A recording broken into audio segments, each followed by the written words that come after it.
Not too long ago, I picked up a new Dometic dual-zone fridge freezer.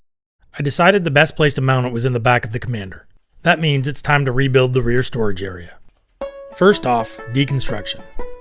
I needed to remove all the electrical. Then it was time to pull apart the old drawer system.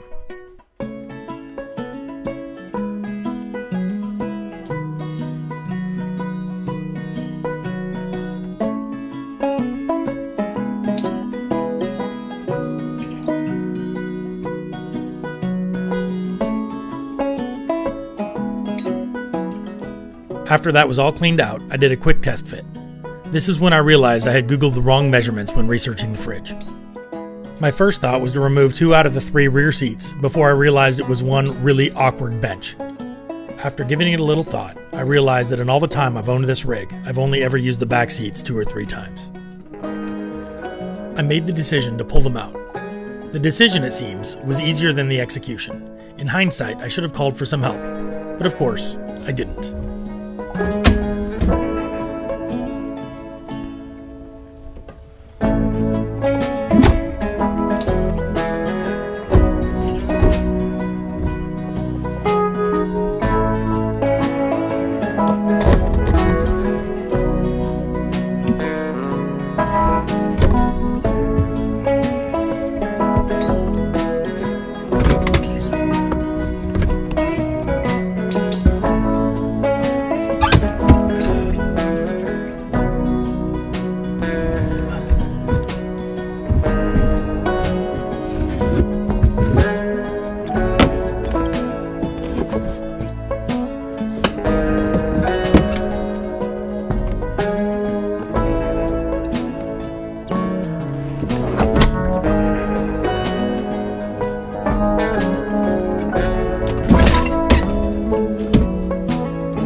The next day, I decided I was a little further behind than I wanted to be, and that I didn't want a repeat of needing and not having an extra set of hands.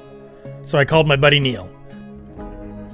While waiting for my reinforcements, I got back to work moving the electrical, trying to figure out how I was going to bolt things down, and generally trying to make forward progress. I started by mounting the fridge, and then building the structure that would one day become the new drawer system.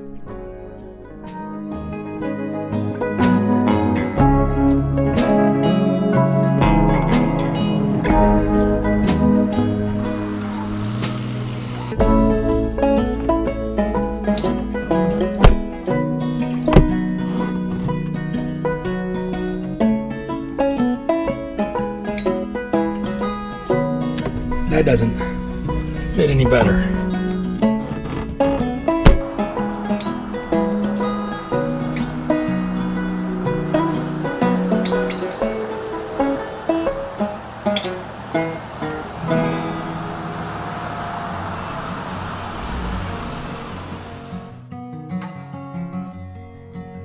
It would seem that once I started down the path of getting things built, I completely abandoned the cameras and didn't get anything filmed.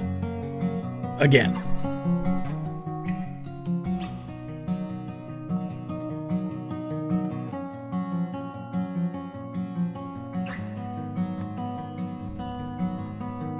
I haven't quite decided what I'm going to do with the passenger side storage. Until I do, I have plastic totes and bags that I can shove into space where the drawer system will eventually go. I attached the same tie downs that I had on the old shelf. Due to the length of the slide, the thickness of the door, I wasn't able to run the top shelf all the way to the back like I did on the passenger side. In order to try and keep the fridge hidden a little bit from the outside, I ran the carpeting a little long.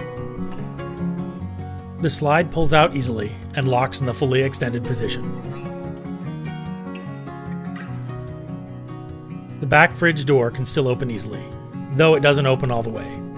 I expect that when it's in use, it will likely be used as fridge overflow or set to freezer. The space where the seats used to be underneath the platform is cavernous. I can see it being a good place to store the heavier recovery gear, lower down while providing more space for personal gear and camera equipment. I added the same small latches on the front of the platform that I put on the top shelf. Useful for storing things when the dogs aren't with me, or when I need to strap in smaller things like my folding chairs. I built the top shelf almost all the way to the windows, leaving a little bit of a gap on each side, so if something shifts while I'm off-road, it's less likely to break the glass. Overall, I think the dogs have about the same amount of space as they did before with the old configuration. Most of the construction materials were reused from the old system. I'm not sure yet where I'm going to mount my inverter.